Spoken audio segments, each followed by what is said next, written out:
La fête de la Transfiguration, chaque année le 6 août ou au deuxième dimanche de Carême, nous rappelle que toute la foi chrétienne se résume en 3 mots: création, incarnation et rédemption. Il est bon de se les rappeler et de pouvoir en donner la définition à notre façon, mais à l'occasion.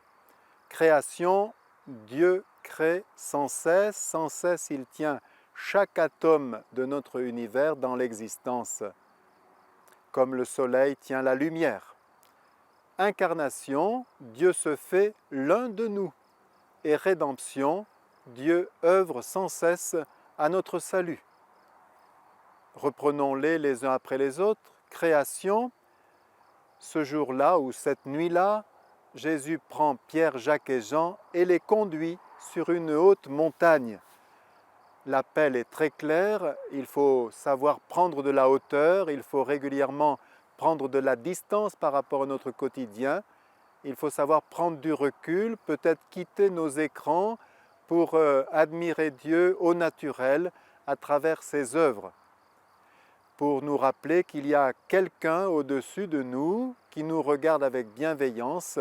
La meilleure preuve, c'est que nous existons. Il ne nous aurait pas créés s'il ne nous aimait pas. Mais il y a encore plus que cela. Un certain Ruysbroeck, hollandais, auteur spirituel du XIVe siècle, à qui on a attribué parfois l'imitation de Jésus-Christ, pose la question: qui est Dieu? Dieu, dit-il, c'est celui qui tient l'homme dans sa main. Mais qui est l'homme? Eh bien, l'homme, c'est celui qui tient Dieu dans sa main. Oui, Dieu veut nous faire collaborateurs, coopérateurs de notre salut. Il veut entrer en alliance avec nous. Il veut que nous entrions dans un commerce d'amitié, comme disaient les anciens. Dieu qui nous a créés sans nous ne veut pas nous sauver sans nous. Incarnation. Qu'est-ce qui est le plus étonnant dans ce qui s'est passé cette nuit-là sur le mont Tabor? Ce n'est pas que Jésus soit devenu resplendissant de lumière et que ses vêtements soient devenus blancs comme d'une couleur blanche qu'aucune lessive au monde ne peut en reproduire, une telle. Mais c'est que ce phénomène n'ait pas été aperçu tous les autres jours. Pensez donc, Dieu qui n'est que lumière éclatante était tout contenu dans un homme en chair et en os, et personne n'y a rien vu pendant des années et des années. Dieu, incognito parmi nous, il n'y a que ceux qui ont un cœur d'enfant qui s'ouvrent à ce mystère. Rédemption. Pierre, Jacques et Jean, la garde rapprochée de Jésus, témoins des grands événements, qu'est-ce qu'ils ont vu cette nuit-là? Eh bien, ils ont eu un aperçu de notre vie de ressuscité, de notre future vie au ciel. Puisque saint Paul le dit, nous sommes célestes, il y en a qui ne pensent qu'à leur ventre, dit-il crûment, nous sommes citoyens du ciel, nous mettons notre espérance en Jésus qui transformera nos pauvres corps, nos corps de misère, à l'image de son corps glorieux.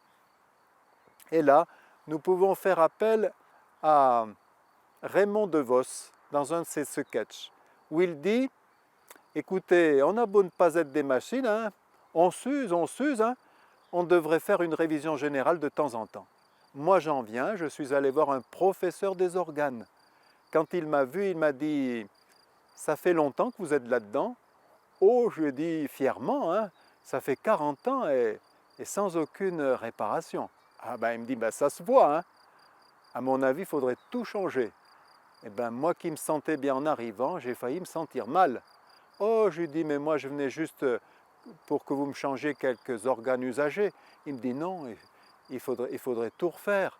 Ah, je lui dis, et puis il me dit, si je vous change un cœur, si je vous transplante le rein d'un autre, si je vous greffe un foie, ça vous fera une belle jambe. Ah, je lui dis: ben écoutez, oui, commencez par me changer une jambe. Il me dit: c'est qu'une jambe, ça ne court pas les rues. Oh, je lui dis: ben quand vous en aurez une, mettez-la moi de côté. Il me dit: mais vous ne vous rendez pas compte, si je vous greffe une jambe, ça va vous coûter les yeux de la tête. Oh, je lui dis, mais moi je croyais qu'une greffe, c'était, vous le faisiez à l'œil. Il me dit, mais pensez-vous, tout ce qu'on fait à l'œil, c'est hors de prix, mon pauvre. Je ne savais pas trop quoi en dire quand il m'a dit, attendez, vous me disiez que ça faisait combien de temps que vous étiez là-dedans, dans cette peau? Ah, je lui dis, ben 40 ans, docteur, sans changer de peau. Ben, il serait temps d'en changer. Ah, je lui dis justement, changement. Oh, il me dit, écoutez, en ce moment, vous n'avez pas de chance parce que je n'ai pas de peau. Mais attendez, fermez les yeux pour voir. Est-ce que vous voyez quelque chose? Ah, je lui dis, oui, docteur, je vois une petite lueur. Oh, il me dit, alors tout espoir n'est pas perdu parce que vous avez une vie intérieure. Raymond DeVos n'est pas père de l'Église, mais il avait des bonnes intuitions. C'est en commençant par notre vie intérieure que nous recevrons aussi le resplendissement de la gloire du Père, à l'image de Jésus. Il y en a un signe fort dans certains saints. Vous savez que certains corps, les corps de certains saints ne se décomposent pas. Nous avons Sainte Bernadette Soubirous à Nevers, nous avons Saint Jean-Marie Vianney à Ars, je crois que nous avons Sainte Catherine Labouré à Paris, nous avons également Sainte Thérèse Coudert à La Louvet et d'autres. Pourquoi? Probablement pour nous rappeler discrètement que nos corps sont promis à la résurrection. Et peut-être est-ce une prière du bon Dieu qui nous dit « Occupe-toi de moi et je m'occuperai de ton corps ».